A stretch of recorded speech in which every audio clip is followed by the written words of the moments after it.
hello there. I've been waiting on you for a while. Why don't you come on in, have a seat. Last time we talked, you told me that you wanted to learn a little bit about my collection of vintage records. And now that you've heard a little bit of just one of them, oh, and by the way, that's 1 and 2 Blues by Bessie Smith. What do you think of it? Well, hold that thought. I think that one thing that both of us are going to agree on, no matter what, is that this record right here has been played and played and played. And that's not all me, because I really haven't played that much. In fact, I think it's been owned for the past 80 or so years by people who really got a lot of enjoyment out of it. And I mean that sincerely, because this record was made in 1926. And while that's not the oldest record in my collection, it does have something in common with the ones that go back the earliest.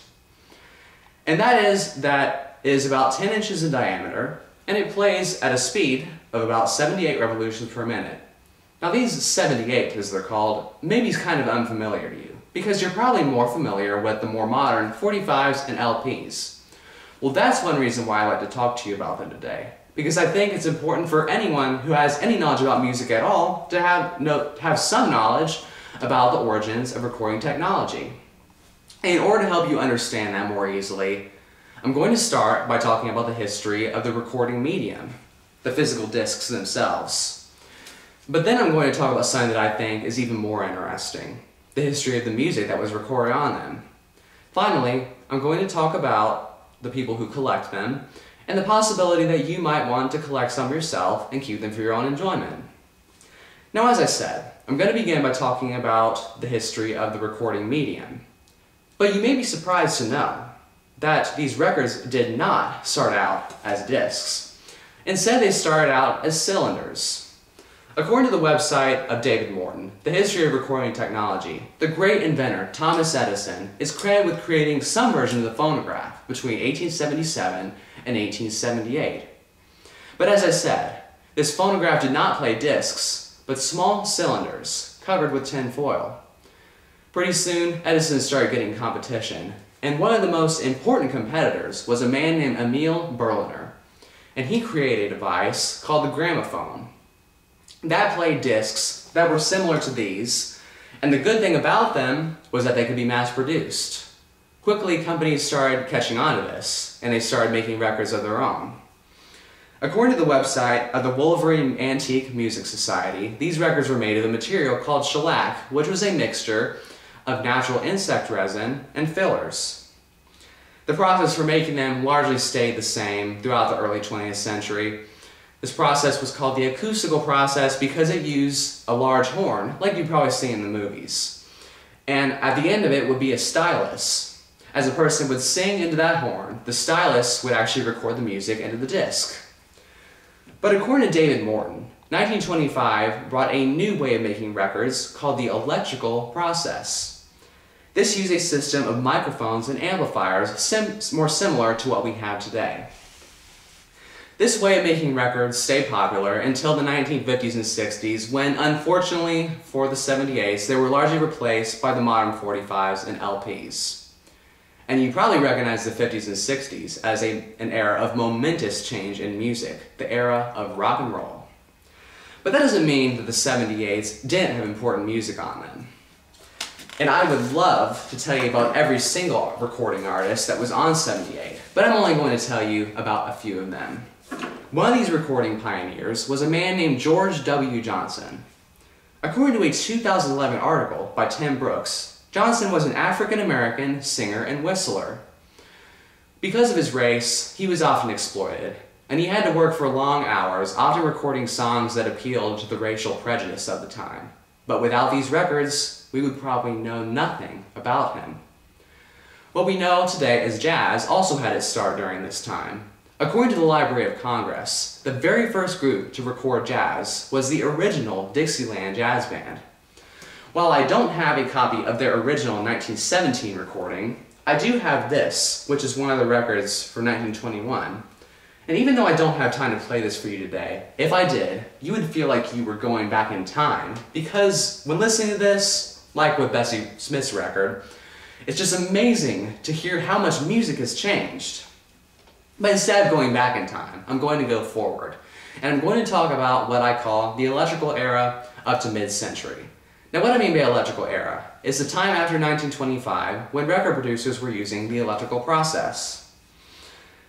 Bessie Smith, one of the recording artists who was on records that were made this way, is often known as the Empress of the Blues. According to Joelle Snow's online page about her, Bessie Smith made 160 recordings. And this one, which you heard, 1 and 2 Blues, is just one of them. But as Bessie's time faded, and as the time of others after her faded, the 1950s and 60s came on, and 78s largely faded out of view.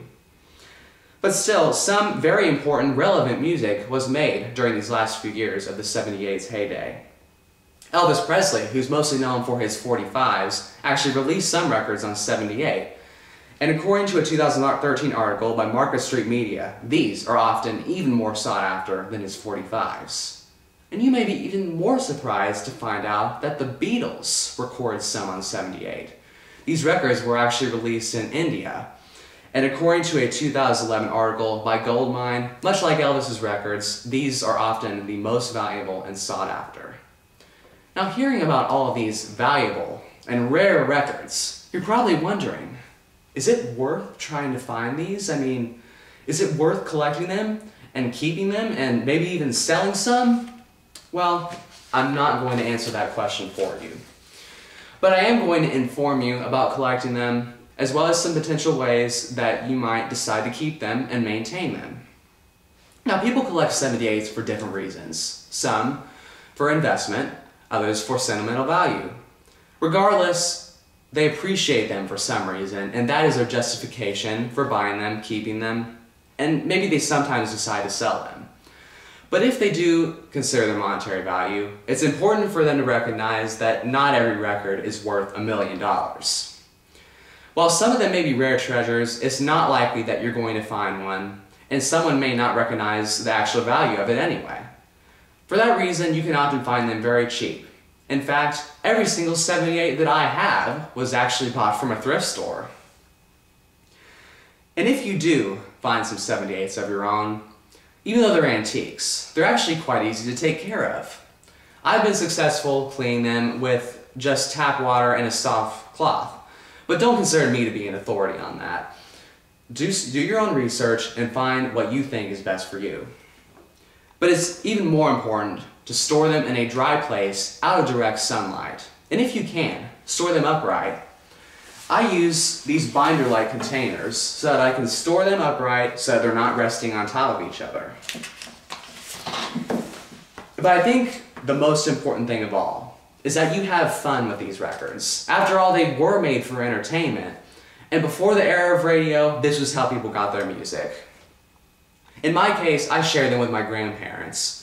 Some of the music that I discovered via the 78s was music that they were already familiar with, and sharing my records with them increased my bond with them. As I said, you have to have fun with these records, but it's also important to take care of them because you will be a steward of music's past if you do so. You will recognize that the making of this medium, the record, took a lot of work.